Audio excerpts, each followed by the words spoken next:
রাধে রাধে। দৈবকীর গর্ভে শ্রীকৃষ্ণের জন্ম ও দৈবকীর পূর্বজন্মের বৃত্তান্ত।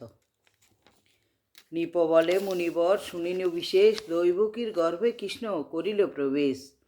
সংসারে সার কৃষ্ণ দেবের দুর্লভ, দৈবকীর গর্ভে বাস করিল মাধব। যার নাম লয়ে জীব ভবপারে তরে, হেন কৃষ্ণ চন্দ্র যাচ্ছেন তাহার উদরে। যে কৃষ্ণ পাদপদ্ম পাইবার আসে, কত ঋষি দিবানিশি জপে যোগাযোগে যোগাবসে। ব্রহ্মাণ্ড দুর্লভ হয় শ্রীকৃষ্ণের চরণ, যার পাদপদ্ম লাগি যোগী তিলোচন। হেন কৃষ্ণচন্দ্র ছিল দৈবকীর উদরে, কংসরের কি সাধ্য তারে কারাবদ্ধ করে। কহ মহামুনি শুনিয়ে ইহার কারণ, অবশ্য থাকিবে কোনো পূর্ব বিবরণ। যে দিন দৈবকীর কারাবদ্ধ কইল, কিবা পুণ্য কংসরাজ ধ্বংস না হইল। কি জন্য এতেক সহ্য করে শ্রীহরি, কহ কহ মুনিবর শুনি কর্ণ ভরি। দেবের দুর্লভ হয় কৃষ্ণের চরিত্র, কৃতার্থ হইব শুনে কৃষ্ণ লীলামৃত। শ্রীকৃষ্ণ চরিত্র সুধা সংসারে সার, সংসারেতে হেন সুধা কিবা আছে আর।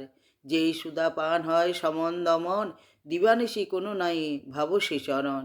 সে যে সুধা করিলে পান হয় ক্ষুধা দূর, আহামরি গুণ কিবা শুনিতে মধুর। আহামরি হরিগুণে কইলে কংসবাস, হরিপদে রাজ্যদানী হইতাম দাস। আহামরি হরিসুধা সংসারের সার, যেই সুধা সংসারে খুঁজে পায় পাওয়া ভার।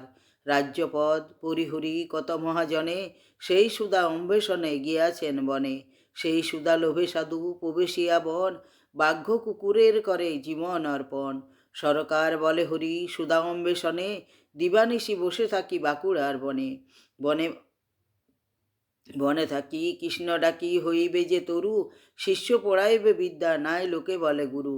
আমি পুরখ দুরাচার বিদ্যা বুদ্ধি নাই, লোকে বলে গুরুমশাই লাজে মরে যায়। আহা মরি বংশীদারি বলই কি করি, দাসের গুরুত্বপদ কেন দিলে হরি। মুনি বলে নিপমণি করহ শ্রবণ, কারামুক্তি দৈবকীর কহিব কারণ। তার প্রমাণ রায় কহিব তোমায়, চিত্রস্থির করিয়া শ্রবণ কর রায়। দৈবকী জঠেরে কৃষ্ণে জিলেন যথায়, নাহি ছিল দৈবকীর কৃষ্ণ ভক্তি তত্ত্ব। ভক্তিহীন দৈবকীর কারায় রাখিল, ভয় পায়ে দৈবকী কাঁদিতে লাগিল। দৈবকী বলেন হায় কি দায় ঘটিল, বুঝিন আমার গর্ভে রাক্ষস জন্মিল। রাক্ষস পিশাচ কিংবা হবে কোনো শত্রু, শত্রুভাবে জন্মিলে কে হয় মম পুত্র। কৃষ্ণ জন্মিল বলি না জানে বিবরণ, কৃষ্ণ ভক্তিবিহীন দৈবকীর কারণ। ভক্তি বিনে মুক্তি প্রাপ্তি কদাচ না হয়, ভক্তি হইতে যে কবু কৃষ্ণ বড় নয়। ভক্তি নাহি যাতে কৃষ্ণ থাকিলে কি হবে, ভক্তির বিনে মুক্তি পরে কেমনে পাইবে। দৈবকী কারায় কৃষ্ণ পায় একার এই কারণ, আর এক প্রমাণ তার শুনহ রাজন। শুনো শুনো মহারাজ শুনো হয় পুলকে, দ্বিতীয় প্রমাণ তার কহিব যে শ্লোকে। মুনি বলে নিপুমণি করহ শ্রবণ, দৈবকীর পূর্বজন্ম করিব বর্ণন।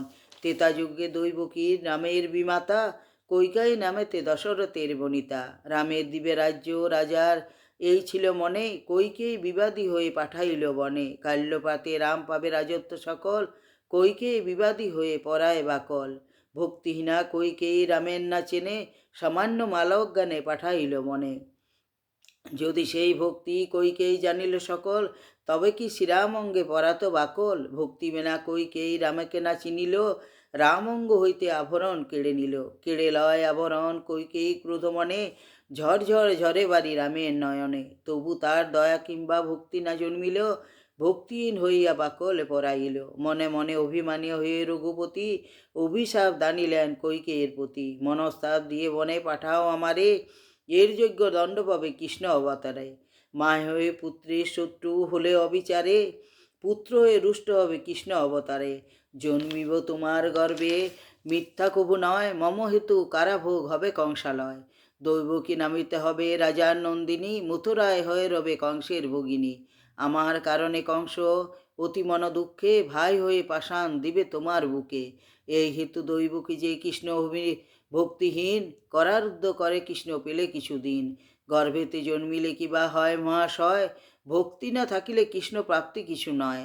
ষোড়শ প্রচারে কেহ শ্রীকৃষ্ণ পুজিলে, তথাচ নাহিক মুক্তি ভক্তি না থাকিলে। ভক্তিহীন হয়ে কৃষ্ণ কৃষ্ণ দর্শন করে, ভক্তিহীন দর্শনে ফল নাহি ধরে। ভক্তিহীন দৈবে যদি কৃষ্ণ পদ পায় সেই পদে পায় সেই পদ পায়। শ্রীকৃষ্ণের হস্তপদ নয় বড় দৃঢ়, শ্রীকৃষ্ণ হইতে কৃষ্ণ ভক্তি হয় বড়। কটু রস লাগে যেন ফল না পাকিলে, জেনে দেহ বৃথা রয় চক্ষু না থাকিলে। ভক্তিহীন যে মনে জনম বিফল, দেহ অন্তে যায় পুণ্য সমন কবল। তাহার পুমা রাজা কর সমন, ভক্তিহীন পানির শ্রীকৃষ্ণ দর্শন। সরকার বলেন কৃষ্ণ আমি ভক্তিহীন, কি হবে আমার গতি, বৃথা যায় দিন। রাধে রাধে।